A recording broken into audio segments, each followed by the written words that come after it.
प्रसारित करते हैं, उनकी दुकानें बंद होती हैं, तो वहाँ पर युद्ध छिड़ता है नहीं, लेकिन वो युद्ध छिड़ जाता है। धर्म में युद्ध है ही नहीं है, अहिंसक है। तो वो योग, राजयोग, जो बाप दादा, जो राजयोगी के द्वारा जो सिखाया गया गुप्त, तो बोले तुम लोगों का किसी से युद्ध है ही नहीं, बस जो कहा जाए वो करते जाओ और उसी में तुम्हारा हो जाएगा सब कुछ। बाहरी दुनिया की तरह से जैसे युद्ध होता है वैसे तुम्हें युद्ध करना ही नहीं है। समझ में आया?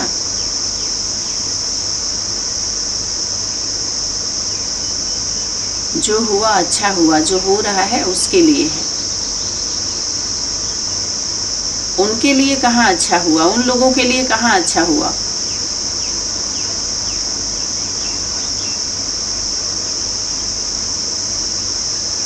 जिनको उस ठोकर से, जिनके लिए वो तोहफा बनेगा, उनके लिए है ना तूफान में, जिसका नुकसान हो जाएगा तूफान में, पदभ्रष्ट, अपना सब कुछ चला जाता है, ऐसी बटन दब जाती है।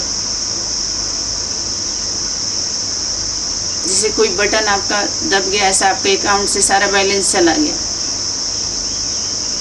तो आपके लिए आप कह सकते हैं जो हुआ अच्छा हुआ। लेकिन जिसके में चला, कुछ दबा नहीं, कुछ ऐसा वैसा हुआ, श्रेष्ठ कर्मों का अगर बटन दब गया, श्रेष्ठ आपका संकल्प है, तो आपको उसमें प्राप्ति हो जाती है।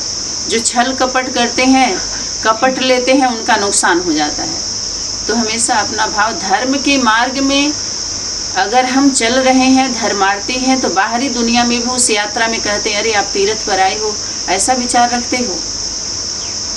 चोरी नहीं करना, उतने समय तक तो कम से कम परहेज रखते ही हैं जब वो यात्रा पर रहे होते हैं, जब वो यात्रा कर रहे होते हैं धर्म का।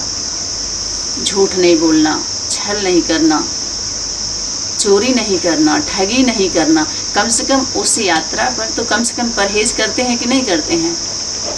क्योंकि उनको मंजिल पर पहुंचना होता है। मंजिल पर पहुंचने तक तो ऐसे ही ये सब यात्रा की सारी घटनाएं हैं, प्राप्ति के बाद का नहीं है।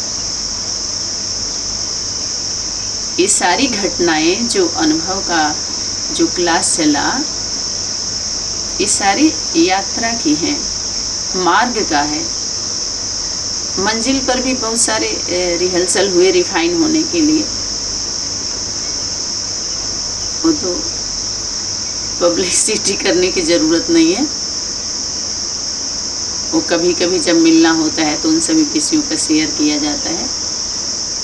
तो मार्ग की जो घटनाएं हैं, जब हमारी यात्रा हो रही होती है, तो ऐसे ऐसे तो पिताश्री के द्वारा उन सभी विषयों पर धीरे धीरे बोध कराया गया कि और निश्चिंत हो जाइए।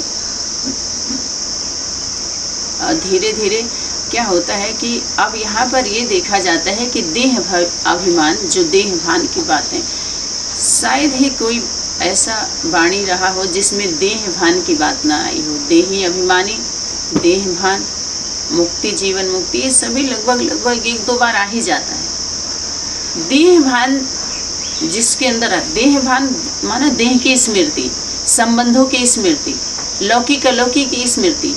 अगर हम पॉजिटिव में देखें तो जरूरी है और होता है। जो वाणी में आया कि कर्म करने के लिए देह में आओ, फिर कर्म कर लिए, फिर अपना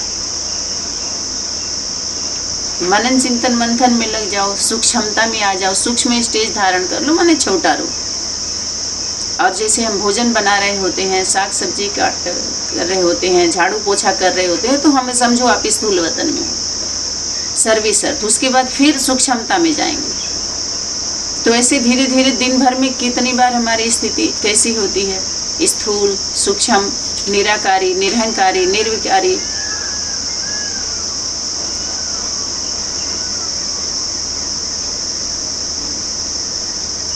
तो देह भान दैहिक स्मृति हो, लेकिन सतो प्रधानता की हो, अपने धर्म कर्म के प्रति जागृत हो, स्मृति स्वरूप हो, मानवता की स्मृति हो, देवत्व की स्मृति हो, शुद्धता, स्वच्छता, निर्मलता, पवित्रता, शालीनता, सभ्यता, सत्यता, हर्षित मुखता, इन सभी दिव्य गुणों का, दिव्य शक्तियों का स्मृति हो, इसको बोलते हैं देही अभिमानी, जो आध्यात्मिकता से हमारे आत्मा परमात्मा परम पिता से जुड़ा हुआ है, पवित्र प्रवृत्ति से जुड़ा हुआ है, पवित्र प्रवृत्ति का प्रोडक्ट है, वो परापरम का है, जो परंपरा में लागू किया गया है। ये हम सभी की पवित्र प्रवृत्ति परिवार का है, जो मार्ग में आप लोग सुने हैं, जो 20 साल 30 साल 15 साल जो रहे हैं ना मार्ग में, पुरुषार्थी जीवन में, आप सभी मार्ग में, अभी मंजिल के सामने हैं, हम नजदीक आ चुके हैं। अब उसमें प्रवेश करने से पहले सारे सिस्टम आपको बताए जा रहे हैं।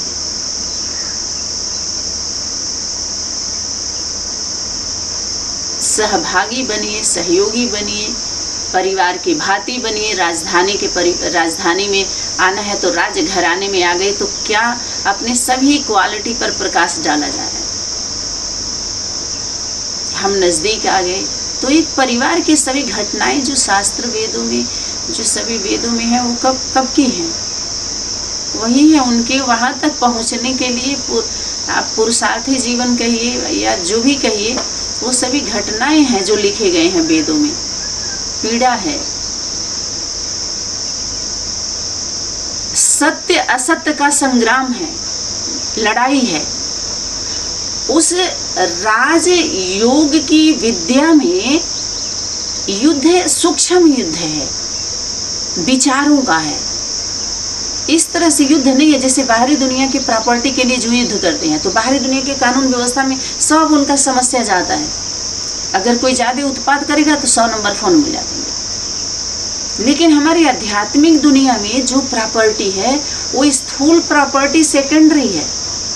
ये ज्ञान गुण शक्तियों की प्रॉपर्टी हम इस तरह से नहीं ले सकते। हम योग युक्त बनके, हम आज्ञाकारी बनके ले सकते हैं।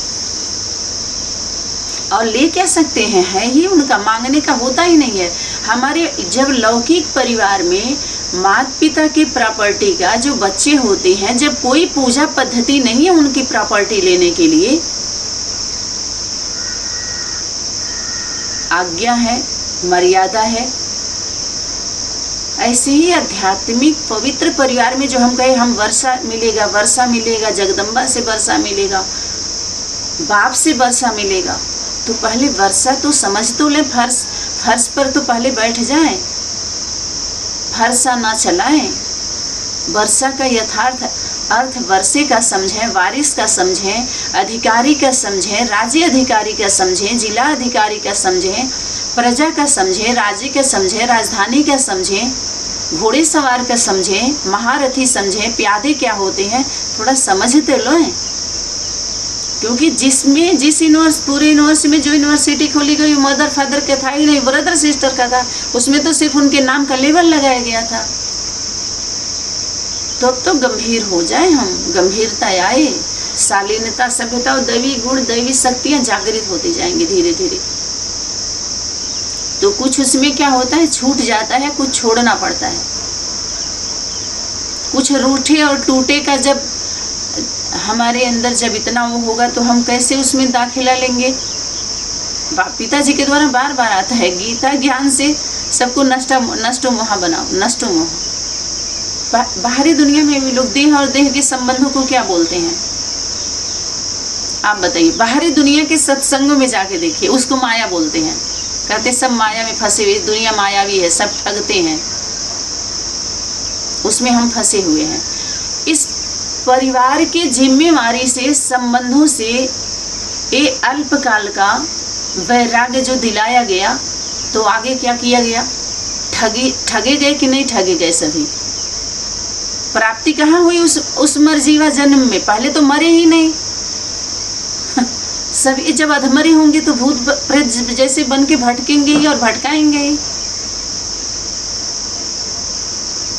सभी कहते हैं अरे हम तो माया में, बहनी हम तो माया में फंसे हुए हैं, क्या करें। हमारे तो अभी परिवार की जिम्मेवारी, हमारे अभी छोटे छोटे बच्चे हैं, मकान है, दुकान है, ये है वो है, ऐसे ही चलता है।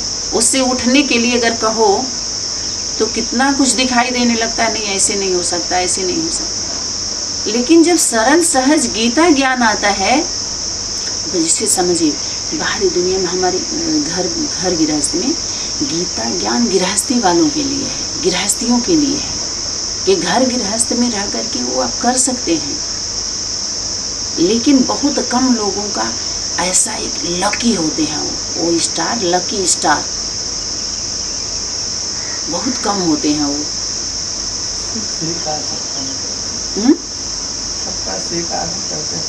हाँ, वो बहुत भाग्यशाली होते हैं और नसीब वाले होते हैं जिनका स्वीकार कर लिया जाता है। ऐसे वैसे का स्वीकार दान लेता है कोई ब्राह्मण? उसके लिए तो जब आप कहते हैं अहंकार ही उसका भोजन है, उसका भोग है, ग्रास है उसका। सारी आध्यात्मिक बातें हैं, आध्यात्मिक भाषा है। वो घर गृहस्थ वालों के लिए बोला गया कि पहले अपने घर को आप क्या बना लो, आश्रम बना लो या मंदिर बना लो। तो सबसे पहले तो हमारे वो घर से पहले अपने शरीर रूपी घर है, जो इस ज्ञान स्नान करके दिव्य गुणों से हम अपने कुछ तो अंदर अपने दिव्यता अर्थात योग्यता लेके आए। पहले इस योग से जब प्रयोग होगा तो हमारे अंदर कुछ बेसिक प्रोसेस में हमें पास होना पड़ता है। या तो पास आकर के आप पास होइए, या तो आने के लिए आप पास होइए, उस योग्य बनिए। एक सिक्के का ये दो पहलू है कि अपने अंदर वो योग्यता लाएं। तो अपने घर को ही जब बना लेंगे तो बाहर ये लोग, इसको हम सन्यासी बोलते हैं, जो बाहर बना लेते हैं। और हम अपने घर से पूजा का थाली लेकर के भर भर करके हम कहाँ लेके जाएंगे? उस मंदिर में ले जाएंगे। अपने मंदिर को क्या उन्होंने भय दिखला दिया कि तुम अपवित्र हो, गृहस्थी वाले हो, तुम्हारा घर मंदिर नहीं है, तुम कामी क्रोधी लोभी मोही अहंकारी हो। गृहस्थी वालों को अपने से नीचे रखा, नीचे दिखाया गया। और बाप दादा पवित्र प्रवृत्ति परिवार वालों के लिए, गृहस्थी वालों के लिए ही ये गीता ज्ञान आया। सन्यासी उसको छू भी नहीं सकते, उनको छूने का अधिकार ही नहीं है। इसलिए बोले गृहस्थी, अर्जुन तो गृहस्थी थे। अर्जन करने वाली अंजनी माता, जो ज्ञान कृष्ण या गीतापति भगवान या महादेव जब ज्ञान दिए तो किसको दिया? अर्जुन माना अर्जन करने वाली, वीर को, बीज को धारण करने वाली। ज्ञान अंजन सतगुरु दिया, अज्ञान अंधेरा विनाश। अज्ञानता का पहले आध्यात्मिक भाषा है, अज्ञानता का विनाश होना। उनके जीवन से अंधकार खत्म हो जाता है, भ्रम खत्म हो जाता है। जैसे बोले घूंघट के पट खोलते और देखो तुझे पिया मिलेंगे, सब दिखाई देने लगते हैं। जिसमें हमारी बुद्धि बहुत लंबे समय से फंसी हुई होती है, दबी हुई होती है, अनेक धारणाओं से बहुत सारी भ्रांतियां होती हैं। तो पहले ज्ञान का अंजन सतगुरु ने किसको दिया? गुरु को दिया।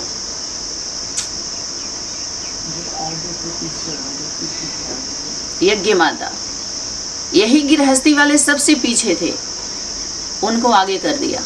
आगे मुड़, पीछे मुड़, ऐसे आगे पीछे जो करेंगे तो पीछे वाले सब आगे हो जाएंगे, आगे वाले सब पीछे हो जाएंगे। ऐसा सीन देखा है आप लोगों ने ना? हो जाएंगे क्या? हो गए। इसलिए कहते हैं कि अपने कर्मों पर हाँ, पिताजी कह रहे हैं ताली कहो ताली बजाएं। सभी समझ में आ रहा है? ताली बजाओ। अच्छा, एक हाथ की ताली। सभी लास्ट थे, अपने को बहुत पीछे महसूस कर रहे थे तो आगे आ गए। बाप का इसीलिए कहते हैं कि अपने कर्मों पर आप विश्वास रखिए सबसे पहले, उसके बाद गुरु पर विश्वास रखिए, अपने से जो बड़ा है हमेशा विश्वास रखिए उसके ऊपर। जितना विश्वास रखेंगे उतना ही अमृत बनता जाएगा आपके जीवन में। वाणी किसी का भी हो, कैसे भी हो, लोग कोई भी हो, कैसे भी हो, भले वो अंश ही हो उस वंश का। एक छोटा कण भी सोने का होता है तो कीमती होता है, जो बड़ा होता है वो ज्यादा कॉस्टली होता है। जैसे एक सोने का कील हो, एक सोने का हार हो, है वो भी, कील भी सोने का है और हार भी सोने का है। लेकिन दाम में दोनों के अंदर क्या है, वो बड़ा है वो छोटा है, बस इतना ही है। कोई विशेषता में, योग्यता में कोई बड़ा, इसलिए इस मामले में अंतर है। और ये अंतर समझने से आप निरंतर हो सकते हो। ये अंतर डालने वाला अंतर नहीं है। जैसे कोई एक राज खुलता है, भेद पता चलता है तो सबका लाभ होता है। दूसरा भेद कहते अरे भेद पड़ गया, जो सबका हानि होने लगती है, ग्लानि होने लगती है, उसको लोग गायन समझ लेते हैं।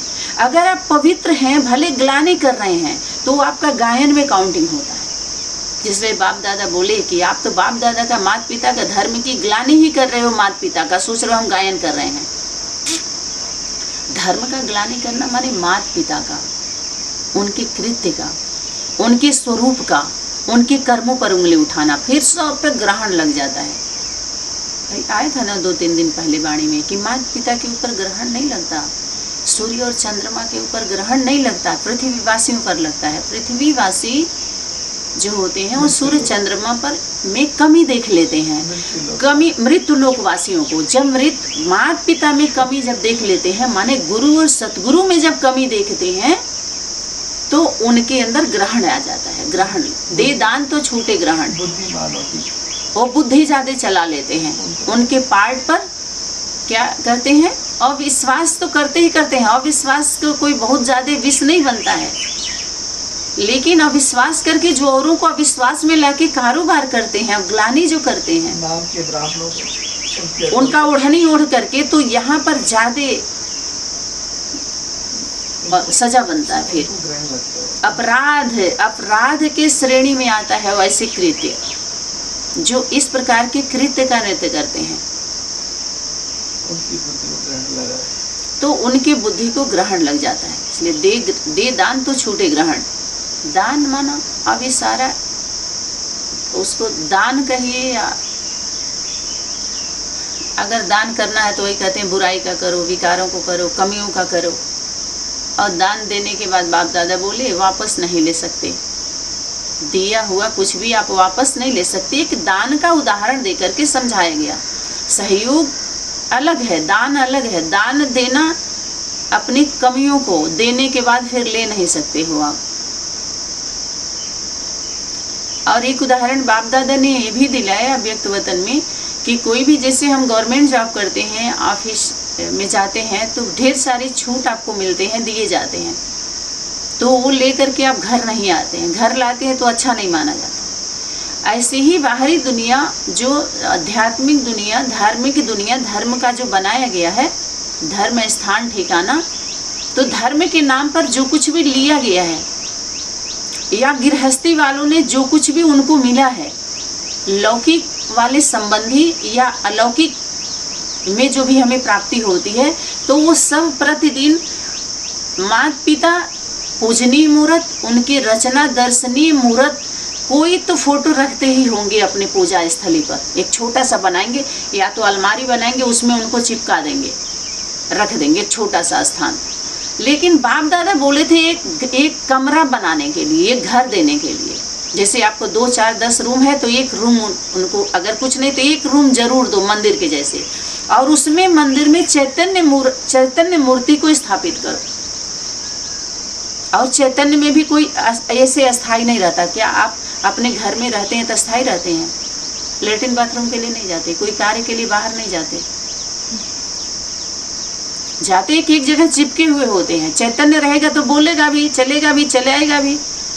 और जड़ मूर्ति रख देंगे तो सिर्फ आप बोलेंगे, चलेंगे, तो आपकी बुद्धि जड़त तो होती जाएगी। अपने जीवन में अपने से परम अगर जड़ चित्र को आप रखते हैं, तो आपके अंदर चेतना कैसे आएगी, चैतन्यता कैसे आएगी?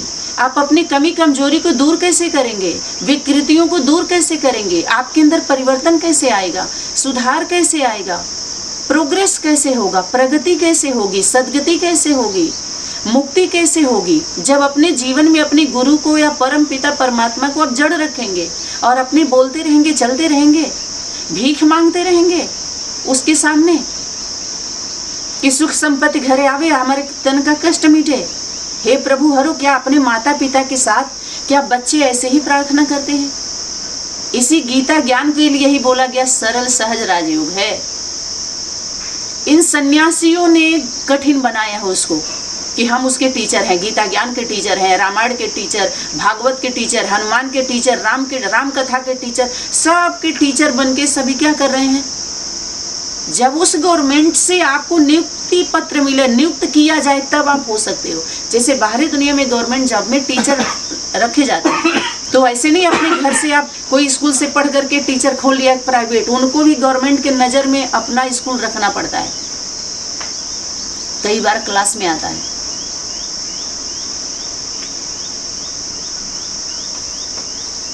समझ में आ रहा है? ऐसे नहीं होता कि आप पढ़ लिख करके चलिए दुकान खोलिए। थोड़ा बहुत भक्ति आ गई आपको, रामायण चौपाई दोहा सुनाने आ गया, संकीर्तन करने आ गया, बस उनका आप खोल लो अपना, खूब सुंदर सुंदर अपना कथा सुना करके उन्हीं का।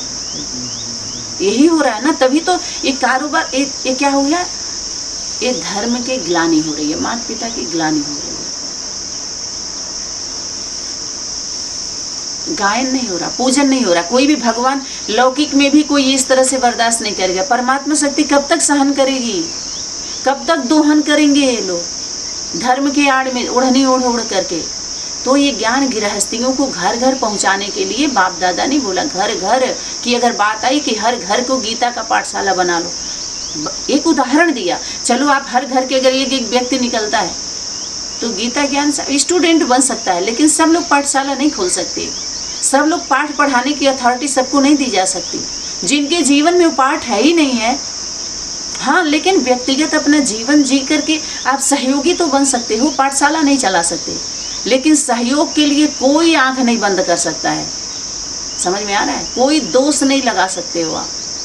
इससे आप दोष मुक्त नहीं होंगे, इससे आपको मुक्ति नहीं मिलेगी। तो जड़ चित्र बना करके रखना या एक अपने घर के सामने मंदिर बना के उसको स्थापित कर देना आसान है। देखो, मंदिरों में भी, धर्म स्थलों पर भी, जो हम तीर्थ यात्राओं में भी जाते हैं, अभी जल्दी हम लोगों का जो टूर में जाना हुआ था, अनेक राज्यों में अनेक तीर्थ स्थलों पर, बाहरी दुनिया के मंदिरों में भी सर्वे हुआ था। उसमें आप देखिए मूर्ति किसको रखा? भूदेवी का, भूपति का, राम का, हनुमान का, सब जड़ चित्र ही रखा है ना। तो फिर उसमें पूजा वाले चैतन्य क्यों है? समझ में नहीं आता। उन्हीं का नाम लेकर के तो दुकान खोल रहे हैं। इसको दुकान नहीं कहेंगे, बिजनेस नहीं कहेंगे, तो और क्या कहेंगे भाई? इसीलिए सभी इस पर आस्था और विश्वास पर क्या हुआ, क्या हो रहा है? ये आस्था विश्वास के साथ खिलवाड़, भोले भाले लोगों को बुद्धि बंधक बना लिया जा रहा है। फिर पुजारी चैतन्य है और भगवान जड़ है। देखो, बाहरी भी है, बाहर भी यही, और हमारे घरों में भी यही हो रहा है। समझ में आ रहा है? अपने घर को मंदिर बनाने में कितना, क्योंकि लूट रहे हैं सारे लोग, मंदिर कह करके कब्जा कर ले रहे हैं। पहले से ये चलता आ रहा है।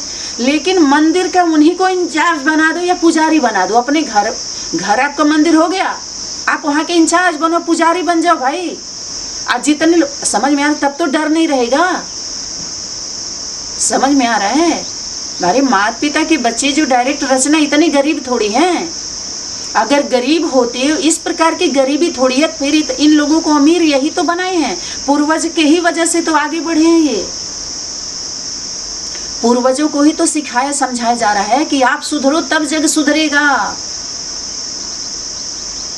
जग माने जो विराट रूप बाहरी दुनिया के ऊपर की बात चल रही है। बाकी माता पिता के अगर जग की बात करें, सृष्टि की बात करें, तो सुधरे हुए होते हैं। उनके लिए बोला बने बनाए हैं वो। अगर बनाया जाता है तो बिगड़े हुई अवस्था को ठीक किया जाता है थोड़ा सा। आते हैं बच्चे, जो भूले हो ना उसे याद दिलाते हैं, स्मृति दिलाते हैं। और पहली बात तो आने जाने की भी बात नहीं है, सत्य सदा रहता है, सनातन सदा है। राम अभी तक है नर, वो नारी जो है वो अभी तक सीता, वो स्वरूप उनका वैसे ही है। उनके बच्चों में थोड़ा प्रभाव इधर उधर का अन्य दोष संग दोष कहा जाता है। उनके अंदर भी ओरिजिनलिटी होती है। जो उनकी रचना होती है वो भी अंत तक सोना ही होता है, सिर्फ और सिर्फ कमजोर होता है। ऐसी तमो प्रधानता नहीं आती उनके अंदर। समझ में आ रहा है? वो लौकिक जीवन में भी आप सभी अपने को चेक करिए।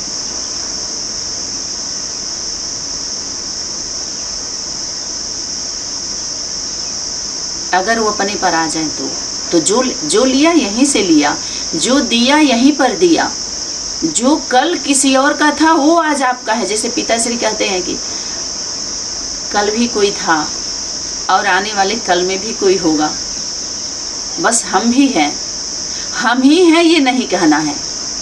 समझ में आ रहा है? अगर आप हो तो हम भी हैं, लेकिन हम ही हैं ये अहम हो जाएगा, लेकिन हम भी हैं। थोड़ा मुड़ करके देख लो, हम भी इंसान हैं तुम्हारे तरह।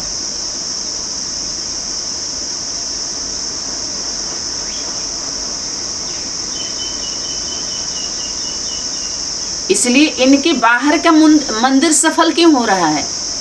क्योंकि घर में मंदिर की शुरुआत ही नहीं हो रही है। अपने घर के मंदिर को बनाना नहीं चाहते, उसी मंदिर में जाएंगे पहुंचाने। ये गृहस्थी वाले गृहस्थी को ही, अपने पड़ोस को ही नहीं जगा पा रहे हैं। तो जरूर हम उसे, आप जरा समझिए, यज्ञ माता पिता तो कई राज्यों को अपने जैसा कर लिया, अपने पास बुला लिया। आप सभी तो उनकी सेवा तो हो गई, जरूर उनके अंदर अब अपना सब सोचें घर। ये तो जब राष्ट्र की बात आएगी तो सारे राज्य का ले नहीं लेंगे। राज्य वालों को कोई टाइटल रह जाएगा क्या? तो एक परिवार नहीं हो गया? विश्व वसुधैव कुटुंब की बात आएगी तो। लेकिन हम लोग देखें अभी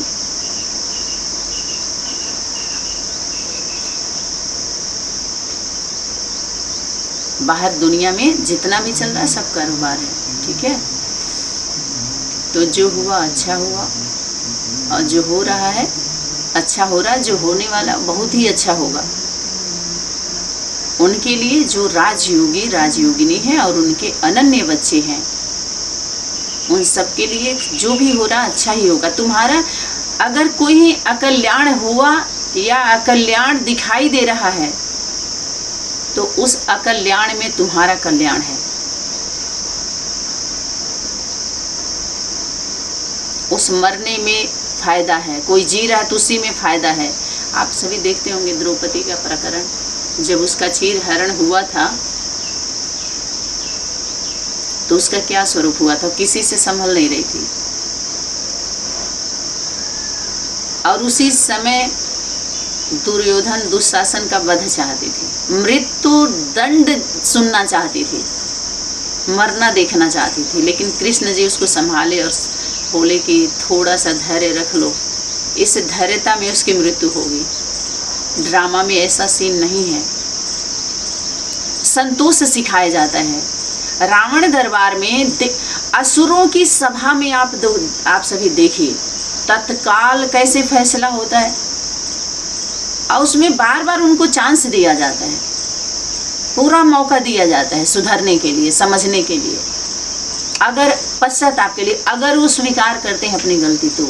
लेकिन बार बार नहीं दिया, फिर उसके बाद उनका खंड ही तय होता है। कहते हैं एक बार माफ, दो बार, बार बार माफ थोड़ी किया जाता है। साफ कब करोगे फिर?